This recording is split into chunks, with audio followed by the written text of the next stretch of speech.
श्री सद्गुरु महाराज की जय। मनुष्य के जीवन में गुरु का बहुत ही महत्वपूर्ण स्थान होता है। गुरु को भगवान से भी ऊंचा स्थान दिया गया है और दिया भी क्यों नहीं जाए, क्योंकि माता पिता के पश्चात अगर किसी व्यक्ति के जीवन में सर्वोच्च स्थान है तो वह गुरु का ही है। क्योंकि जो यथार्थ ज्ञान है वह व्यक्ति को गुरु से ही प्राप्त होता है। माता पिता तो मोहवश स्वार्थवश उस परम मार्ग पर अग्रसर होने के लिए शायद प्रेरित न भी करें, लेकिन एक बात ध्यान रखने की है कि जो वास्तविक गुरु होते हैं उनको न तो कोई मोह होता है और न ही कोई स्वार्थ। वे तो निस्वार्थ भाव से हर क्षण यही चिंतन करते रहते हैं कि येन केन प्रकारेण शिष्य का हित हो, भला हो।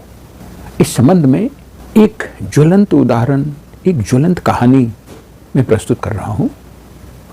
संत दादू दयाल और उनके शिष्य रज्जब का गुरु निष्ठा का एक जीवंत उदाहरण है। एक बार संत दादू दयाल जी अपने शिष्य रज्जब तथा और भी बहुत सारे शिष्यों के साथ वन में परिभ्रमण कर रहे थे। चलते चलते रास्ते में एक नदी आ गई।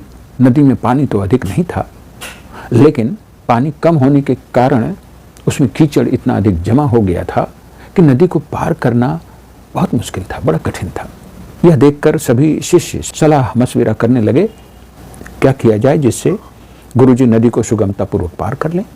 यह सोचते सोचते उन्होंने देखा कि नदी से कुछ ही दूर पत्थर पड़े हुए हैं। अब वे सब पत्थर उठा उठा कर लाने लगे और नदी में डालने लगे।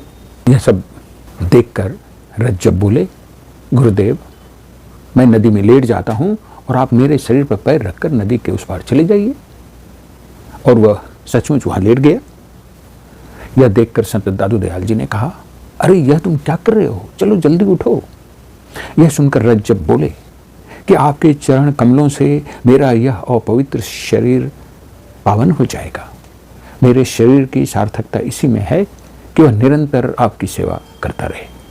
संत दादू दयाल जी रज्जब की गुरु निष्ठा देखकर अभिभूत हो गए। उन्होंने उसे उठाया और गले लगाते हुए आत्मीय भाव से कहा, धन्य है रज्जब तुम्हारी गुरु निष्ठा। इसलिए कबीरदास जी ने कहा है कि सिख तो ऐसा चाहिए जो गुरु को सब कुछ दे। सिख तो ऐसा चाहिए जो गुरु को सब कुछ दे, लेकिन गुरु भी ऐसा चाहिए जो सिख से कछु ना ले। श्री सद्गुरु महाराज की जय।